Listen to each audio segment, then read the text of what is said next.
Hey guys, what's up? First, I have to say that I just did a video and it was really deep and it was really intense. Believe me, it was. And then I turned my camera around and it did not record. So I'm a little irritated about that. Like I said, I think I've said it before. My front camera has a huge crack going across it, and now I have to use like the regular camera, but I can't see it recording, so I had no clue that it was not recording.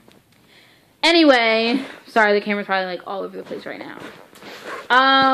So what's up, guys? Sorry for the late video.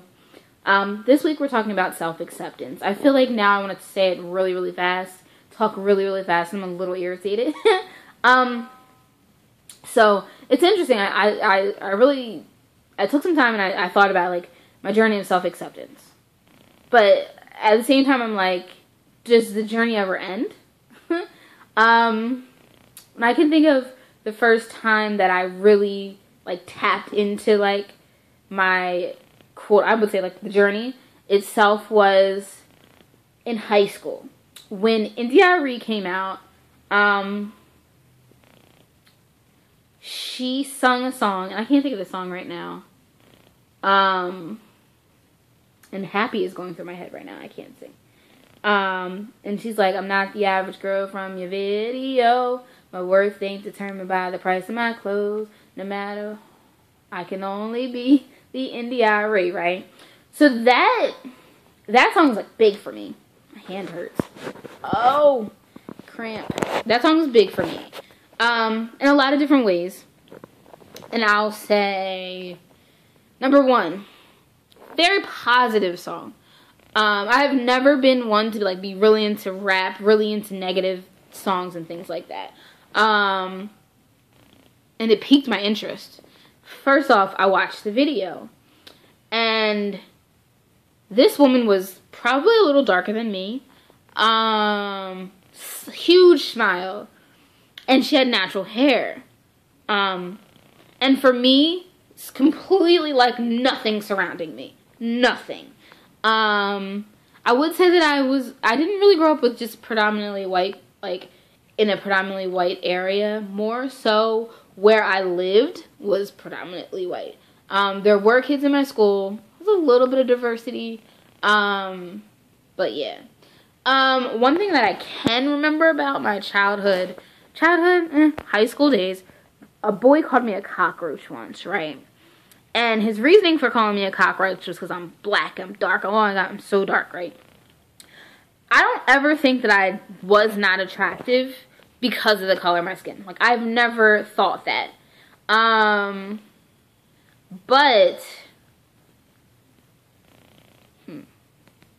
not until recently has brown skin been so celebrated, I guess you could say. So seeing India.Arie, seeing somebody that looks so similar to me. Another example, Lauryn Hill. Lauryn Hill, similar complexion, relatively positive songs, natural hair. Now, this is around the same time. It's crazy because those are two people that really stick out to me. And everybody thought Lauryn Hill was gorgeous, right? And for me, it was kind of like a change. I know that there's been other women, but like for those two, through their words, and also listening to them speak, very well spoken. I don't know. I started my own personal journey. You know, the relaxer in my hair. I grew it out, cut it off, had an afro, which was a huge, huge, huge thing. And I think that was starting for me was just accepting myself for who I was. Not trying to put a chemical in my hair to quote unquote make myself be pretty. Never been into makeup, never have, never will be. And I don't think I will. I don't want to say never. I don't like say never. But definitely realizing, you know, the inner beauty, and also realizing that black is beautiful and that my natural hair is beautiful, but the journey within itself was very, very hard, very, very challenging because the people that you expect to support you are the people who will bring you down. So, you know, cut my hair off, had an afro. No black person liked it. Where I lived, no black person liked it. It was like, why would you do that? Your hair was so beautiful. It was so pretty. Why would you do that, right? And I had to realize, excuse me, y'all.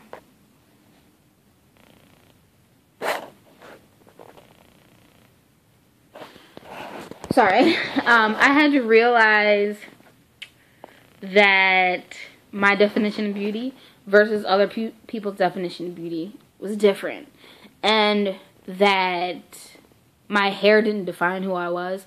My hair being natural didn't make me less pretty. I had to learn that.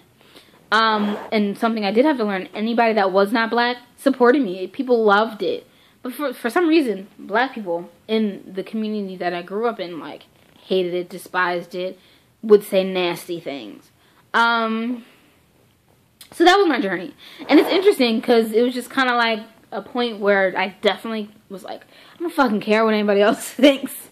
Because it was something I definitely had to do. It's interesting to see people in the city versus the people in the suburbs. Like, in the city, people have been natural forever. And it's normal and it's okay and it's seen as beautiful. Now, in the suburbs where I grew up, that was not the case.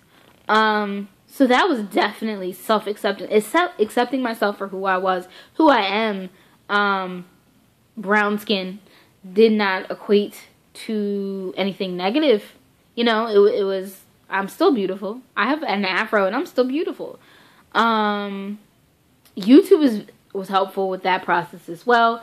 Because, you know, I was able to learn how to maintain my hair. I was able to see other people going through the journey that I was going through. People talking about the same things that I was going through, you know, with people not having their back with them. Just being natural, just wearing their hair the way that they were born. And then another key thing that sticks out in my mind is when I was like, I'm gay. That was a hard journey.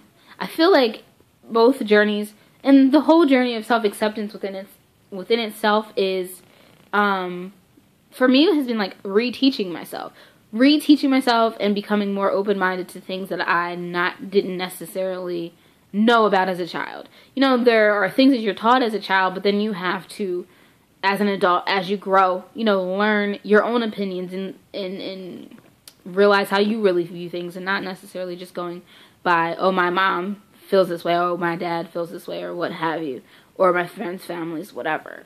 So, you know, I was gay, and the interesting thing to me was, like, I didn't even think about bisexuality, because it was very hard for me to decide what I was, because I feel like I had to be one or the other, you know, and then with that, too, I came to the conclusion, oh, I like men and women, which was a huge thing in the gay community, because bisexuality is looked down upon, frowned upon in a lot of, especially in the African American community. So I think I had to accept that. I had to accept, you know, I am not going to fit in this box that you want me to fit in. I might not necessarily fit into any box that you want me to fit in. So then I also had to come to the acceptance of the fact that people were going to judge me. People also would see me and say, are you a femme? Are you a stud? Do you dress feminine? Do you dress masculine? Like, which one are you? Choose one. Who are you attracted to? Feminine women, masculine women. Choose one. And it was interesting. It was just like, I don't necessarily have a specific type. I don't necessarily identify with anything specific. And that was kind of hard for me for a little bit. And then it was just like, fuck it. I don't care anymore. This is who I am. This is who I always have been. I like who I like. I love who I love. And I dress how I want to dress. Fuck you. You don't get it? Well, that's not my problem. It's not my problem to take your closed-mindedness and educate you. No, whatever. So that's kind of like my journey. It was a very long journey. But that's my journey. I just think that, number one, just going through life, I feel like you've got to learn it. Sometimes you just have to learn it all over again. Parents are not perfect. Yeah.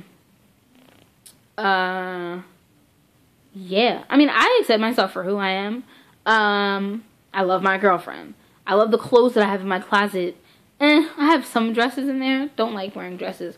But that's something that took me a very long time to admit. Like, I've never liked to wear dresses. The last time I think I wore a dress was to my cousin's graduation. Like, graduation, what is it called? Wedding. I realized that I won't be somebody that wears a wedding dress. I realized, you know, the way that I dress, I shop in any department I want to. But that's me, and that's okay.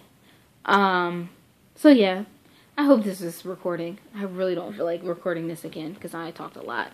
And sorry in the middle, there's like a little breakup. My camera is whatever. My phone is whatever at this point. So yeah, that's my spiel. I hope you guys are having an amazing week and you enjoy your weekend that is coming up. Yeah, guys. Peace out. Okay, it's still recording.